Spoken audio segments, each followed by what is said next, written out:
నమస్తే అండి, welcome to మాధవీయం ఒక పిల్లల డాక్టర్గా. ఇంతకుముందు వీడియోలో అప్పుడే పుట్టిన చంటి బిడ్డకి మొదటి వారంలో ఏం టీకాలు వేయాలి అనే విషయం మీద మాట్లాడుకున్నాం. ఇప్పుడు నెక్స్ట్ వ్యాక్సినేషన్ విజిట్ యూజువల్గా బిడ్డకి 6 వారాల వయసు వచ్చినప్పుడు. ఇది primary series of vaccination for DPT, polio, pneumonia, rota virus vaccine వీటన్నిటికీ కలిపి వేస్తామండి. సో ఇది 3 దఫాలు, అంటే 6 వారాలు, 10 వారాలు, 14 వారాలు వయసుకి వేయించాలి. వీటిని ఈ 3 విడతల్లో వేయించడానికి ఇప్పుడు రకరకాల వ్యాక్సిన్స్ అవైలబుల్గా ఉన్నాయండి. First of all one happiest development is ఈ వ్యాక్సిన్లన్నిటినీ కూడా మన గవర్నమెంట్ వాళ్ళు యూనివర్సల్ ఇమ్యునైజేషన్ ప్రోగ్రామ్ కింద వేస్తున్నారండి. ఉచితంగా గవర్నమెంట్ వాళ్ళు వేస్తున్నారు. It's a very effective immunisation campaign. And ఈ సందర్భంలో నేను మైక్రోసాఫ్ట్ వ్యవస్థాపకులు బిల్ గేట్స్ గారికి ప్రణామం చేస్తున్నాను.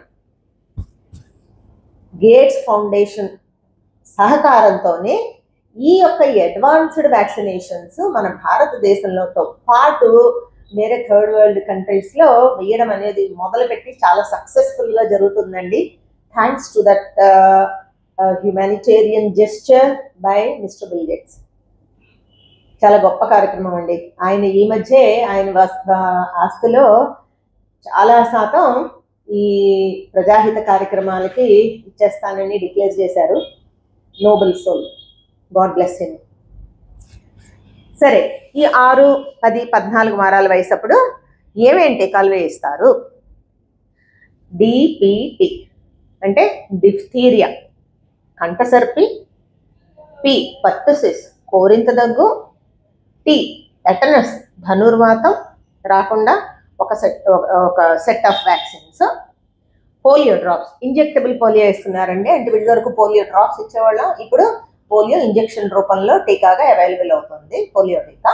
So DPT polio and H influenza B అంటే మెదడువాపు న్యూమోనియా కారకమైన ఒక హెచ్ ఇన్ఫ్లుయెంజా బి అనే వ్యాధికారక క్రిమి కలిగే జబ్బులన్నిటినీ నివారించే ఒక టీకా. Next pneumococcal vaccine, hepatitis B vaccine and rota virus vaccine. ఇవన్నీ కూడా వేస్తాం ఈ 6, 10, 14 వారాల వయసులో. ఇందులో డిపిటి మాట్లాడుకున్నాం, హెచ్ ఇన్ఫ్లుయెంజా బి అనే ఒక టీకా గురించి మాట్లాడుకున్నాం. నెక్స్ట్ మనం మాట్లాడాల్సింది న్యూమోకాకల్ వ్యాక్సిన్. ఈ న్యూమోకాకల్ వ్యాక్సిన్ కూడానండి ఒకప్పుడు న్యూమోకాకస్ అనే ఒక ఆర్గానిజం, అంటే ఒక క్రిమి, ఇది చిన్నపిల్లల్లో న్యూమోనియా అంటే ఛాతీ ఇన్ఫెక్షన్, నెమ్ము, సీరియస్ నెమ్ము అండ్ మెదడు వాపుకి one of the common serious organism. H influenza B కూడా అంతేనండి. హిప్ అనేది కూడా న్యూమోనియా, ఛాతీ సంబంధించిన ఇన్ఫెక్షన్, మెదడు వాపుకి సర్వసాధారణంగా కలగజేసే క్రిమి. సో ఈ రెండిటికి కూడా టీకా అవైలబుల్గా ఉంది. అందుకే ఇప్పుడు మేము 5 సంవత్సరాల లోపు పిల్లల్లో ఈ న్యూమోనియాలు కానీ, మెదడు వాపు జబ్బులు కానీ 25-30 ఏళ్ళ క్రితం నేను చదువుకుని ప్రాక్టీస్ పెట్టిన కొత్త రోజుల్లో ఎంత సీరియస్ జబ్బులు చూసేవాళ్ళమో అవన్నీ కూడా దాదాపుగా చాలా మటుకు వాటి యొక్క ఇన్సిడెన్స్, ఆ జబ్బులు సంభవించడం అనేది పిల్లల్లో తగ్గిపోయిందండి. We are also progressing towards developed country in terms of vaccination. This is a very happy news to share with you. So pneumococcal vaccine అయిపోయిందండి. దాని తర్వాత హెపటైటిస్ బి వ్యాక్సిన్. చంటి బిడ్డల్లో సీరియస్ రకం హెపటైటిస్ బి కామెర్లు రాకుండా మనం పుట్టినప్పుడు ఒక వ్యాక్సిన్ వేస్తాము. 6, 10, 14 వారాలు కూడా దాని నెక్స్ట్ డోసులు వేస్తాం, ఫాలోఅప్ వ్యాక్సినేషన్. తర్వాత రోటా వైరస్ వ్యాక్సినేషన్, దీన్ని డ్రాప్స్ రూపంలో వేస్తాం. ఇది ఓరల్ వ్యాక్సిన్. ఇదొక గొప్ప డెవలప్మెంట్ అండి. మన 5 సంవత్సరాల లోపు బిడ్డల్లో 2-3 దశాబ్దాల క్రితం భారతదేశంలో మార్టాలిటీ మరణాల రేటు హెచ్చుగా ఉండేది. దానికి కారణం మెయిన్ కారణాలు న్యూమోనియా అంటే ఛాతీలో సీరియస్ నెమ్ము ఇన్ఫెక్షన్ సోకడం, రెండోది మెదడు వాపు, మూడవది డయేరియా, విరోచనాలు, వాంతులు, ముఖ్యంగా నీళ్ళ విరోచనాలు, వాంతులతో బిడ్డలు నీరసపడి ప్రాణాపాయం వరకు వెళ్ళే పరిస్థితి ఉండేది ఒకప్పుడు. Thanks to development of science and the great scientists whoever have developed these vaccination, ఎవరైతే మహానుభావులు వాళ్ళ జీవితాలని సమయాన్ని ఈ వ్యాక్సిన్స్ డెవలప్మెంట్కి వెచ్చించారో వాళ్ళకి బిగ్ సాల్యుటేషన్స్ అండి. సో ఈ సైంటిస్టుల పుణ్యమా అని ఈ కొత్త వ్యాక్సిన్స్ అన్నీ వచ్చినాయి. ముఖ్యంగా రోటా వైరస్ వ్యాక్సిన్ అనేది డ్రాప్స్ రూపంలో వేస్తాము. సో దీన్ని 3 డోసులుగా వేస్తాము.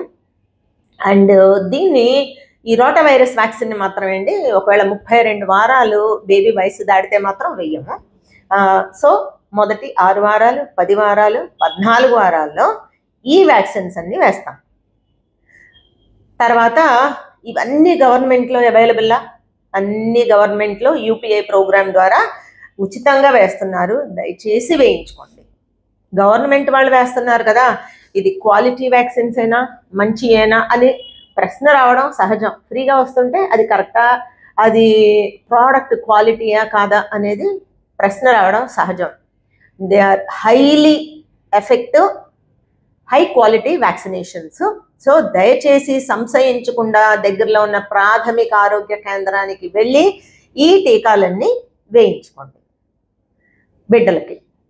ఓకే మేడం, దీనివల్ల సైడ్ ఎఫెక్ట్స్ ఏంటి, వేరే రకం చాయిస్లు ఏమైనా ఉన్నాయా, నేను ప్రాథమిక ఆరోగ్య కేంద్రానికి వెళ్ళడానికి నాకు ఇంట్రెస్ట్ లేదు, ప్రైవేట్లో ఈ వ్యాక్సినేషన్స్ అవైలబుల్లా, వాటికి వీటికి తేడాలేంటి అనే విషయం గురించి చర్చిద్దాం.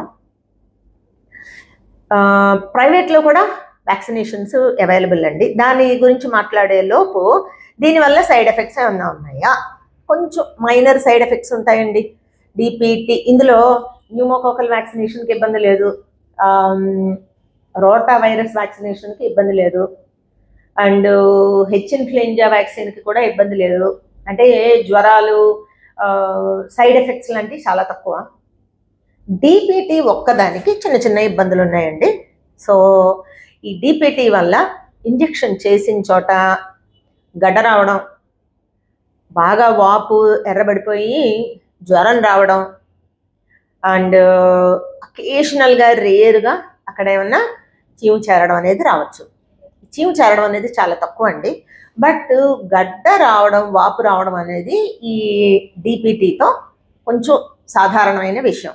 బట్ ఈ గడ్డ వచ్చి, నొప్పి వచ్చి, వాపు వస్తే కనుక జ్వరం వచ్చినా డాక్టర్ల సలహాతో జ్వరానికి డ్రాప్స్ వేయండి. ఇదంతా కూడా ఒక 2-3 రోజులు మాత్రమే ఉంటుంది, తర్వాత తగ్గిపోతుంది. కొంతమందిలో ఈ డిపిటి ఇంజెక్షన్ చేసిన తర్వాత గడ్డ కొన్ని నెలల తరబడి ఉండొచ్చు, తర్వాత కూడా ఒక చిన్న లోపల కంతిలాగా తగిలితే తగులుతుంది. But don't worry, it is normal and it is not dangerous. కాబట్టి ఈ గడ్డ వాపుల గురించి, జ్వరం తాత్కాలికంగా వచ్చే దాని గురించి భయపడకుండా ఈ టీకాలు వేయించుకోండి. సరేనండి, ఇందాక మీరు ఏదో ప్రైవేట్గా కూడా వ్యాక్సినేషన్స్ అవైలబుల్గా ఉన్నాయి అన్నారు. ఈ డిపిటి వ్యాక్సినేషన్ వల్ల కొంచెం సైడ్ ఎఫెక్ట్స్ ఉన్నాయన్నారు కదా, అవి కూడా లేకుండా నాకేమన్నా చాయిస్లు ఉన్నాయా, నాకు ఖర్చుతో ప్రాబ్లం లేదు అని అన్నారనుకోండి, ఓకే, ప్రైవేట్లో లెస్ సైడ్ ఎఫెక్ట్స్ ఉన్న vaccinations are available. Okay, less painless and feverless vaccines అంటాం మేము దీన్ని. బట్ దే ఆర్ ఎక్స్పెన్సివ్ అండి, 9 నుంచి 10,000 వరకు అవుతుంది ఈచ్ సెషన్కి వ్యాక్సినేషన్. దానికి దీనికి తేడా ఏంటి అంటే, హోల్సేల్ వ్యాక్సిన్ అంటాం మొదటి దాన్ని, డిపిటిని. అది అందులో డిఫ్టీరియా వల్ల ఇబ్బంది లేదండి, టెటనస్ ధనుర్వాతం వల్ల టీకా వల్ల ఇబ్బంది లేదు. ఈ పర్టుసిస్ అనే వ్యాక్సిన్లో హోల్సేల్ వ్యాక్సిన్ వేయడం వల్ల ఈ సైడ్ ఎఫెక్ట్స్ లాంటివి, నొప్పి, వాపు, గడ్డ, జ్వరం లాంటివి రావచ్చు. అది మైనరే, ప్రాబ్లం లేదన్నాను. But some parents are very particular, అది కూడా వద్దండి అనుకుంటే కనుక ప్రైవేట్లో మీరు కావాలనుకుంటే డిటిఏపి, ఏ సెల్యులార్ పర్టసిస్ వ్యాక్సిన్ అనే కాంబినేషన్తో painless vaccination available. But remember, it is painless, not totally pain free. మీరు డిటిఏపి వ్యాక్సిన్స్ ప్రైవేట్ క్లినిక్స్లో వేయించుకున్నా సరే కొంతవరకు చాలా minor percentage mild fever mild pain రావచ్చు. అప్పుడు డాక్టర్ల సలహాతో పారాసిటమాల్ లాంటి మందులు చెప్పిన డోసులో వాడుకోండి. ఇది ఎవరిలోనన్నా ఈ డిపిటి వ్యాక్సిన్స్ వేయించకూడదా? కొన్ని రకాల జబ్బుల్లో ప్రోగ్రెసివ్ న్యూరలాజికల్ డిజార్డర్స్ అండి, కొంతమందికి నరాలకి సంబంధించిన జబ్బుల్లో ఈ డిపిటి వ్యాక్సినేషన్ హోల్సేల్ వ్యాక్సినేషన్ వేస్తే ఇబ్బంది రావచ్చు. రెండోది, కొంతమందికి అండి పిల్లల్లో ఈ డిపిటి వ్యాక్సినేషన్ వేసిన తర్వాత సైడ్ ఎఫెక్ట్స్ నేను చాలా సర్వసాధారణంగా వచ్చేది గడ్డ, నొప్పి, వాపు, జ్వరం గురించి మాట్లాడాను కదా. కొంతమందిలో హై ఫీవర్ అంటే విపరీతంగా హై ఫీవర్ 105, 106 జ్వరాలు వచ్చి ఇబ్బంది పడిన కేసులు ఉండొచ్చు. అండ్ ఎక్సెస్ క్రయింగ్ అండి, అంటే కొంతమందిలో వ్యాక్సినేషన్ వేసిన తర్వాత బిడ్డలు ఎడతెరిపి లేకుండా ఏడవడం అనేది ఒకటి రేర్గా జరుగుతుంది. So first dose DPT vaccination వేసిన తర్వాత ఇలాంటి సైడ్ ఎఫెక్ట్స్ అంటే ఇన్సెసెంట్ ఎక్సెసివ్ క్రయింగ్ అనే ఒకటి ప్రాబ్లము, లేదా హైపర్ పైరెక్సియా విపరీతమైన హై జ్వరం, లేకపోతే ఫస్ట్ టైం వేసిన తర్వాత ఇంకా సీరియస్ యాడ్వర్స్ రియాక్షన్స్ ఏమన్నా సైడ్ ఎఫెక్ట్స్ డాక్టర్లు అది డిపిటి వ్యాక్సినేషన్కి అని చెప్పి కన్ఫర్మ్ చేస్తే కనుక నెక్స్ట్ టైము ఈ పెయిన్లెస్ డిటిఏపి వ్యాక్సిన్ డాక్టర్ల సలహాతో వేయించుకుంటే వీటిని దాదాపుగా నివారించవచ్చు. అటువంటి స్పెషల్ సర్కమ్స్టెన్సెస్లో ఎస్ డెఫినెట్లీ ఈ సైడ్ ఎఫెక్ట్లు తక్కువగా వచ్చి డిటిఏపి వ్యాక్సినేషన్కి ప్లేస్ ఉందండి. ఈ కొంతమందికే కాదు, దాదాపు సైంటిఫిక్ వరల్డ్కి కూడా ఈ ప్రశ్న వచ్చిందండి. పూర్వకాలం జ్వరం వస్తేనే వ్యాక్సిన్ పనిచేసినట్టు అనే ఒక ఆలోచన ఉండేది, కొంతవరకు కరెక్టే. సో డిపిటి వ్యాక్సినేషన్ వస్తే జ్వరం వస్తుంది, డిటిఏపి వేరే వ్యాక్సినేషన్ వస్తే మీరు జ్వరం రాదంటున్నారు కదా, కాబట్టి రెండవ రకం పనిచేయదా అంటే అదేం లేదండి.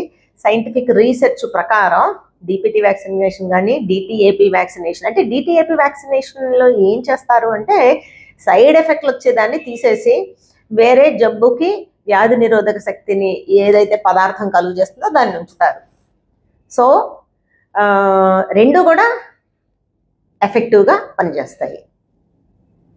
సో చంటి బిడ్డకి 6 వారాలు, 10 వారాలు, 14 వారాల వయసులో DPT, Hib, hepatitis B, Hib అంటే మెదడువాపు న్యూమోనియా రాకుండా, హెపటైటిస్ బి కామెర్లు సీరియస్ రకం కామెర్లు రాకుండా pneumococcal vaccination and rota virus vaccine చంటి బిడ్డల్లో నీళ్ల విరోచనాలు రాకుండా నోటి ద్వారా వేసే చుక్కల రూపంలో వేసే రోటా వైరస్ వ్యాక్సిన్ని తప్పనిసరిగా వేయించుకోండి. అండ్ ఈ డిటిఏపి వ్యాక్సిన్తో ఇంకొక అడ్వాంటేజ్ ఏంటంటే అండి 2-3 ఇంజక్షన్ల బదులు 6 వ్యాక్సిన్లు అంటే డిపిటి, హిప్, హెపటైటిస్ బి, ఐపివి అన్నీ కలిసిన 6 రకాల వ్యాక్సిన్ అవైలబుల్గా ఉంది. So less injections, less painful, less fever అనుకుంటే కనుక డెఫినెట్గా ఈ డిటిఏపి న్యూయర్ వెర్షన్ ఆఫ్ వ్యాక్సిన్కి వెళ్ళవచ్చు. Thank you so much. Madhavi, ఒక పిల్లల డాక్టర్.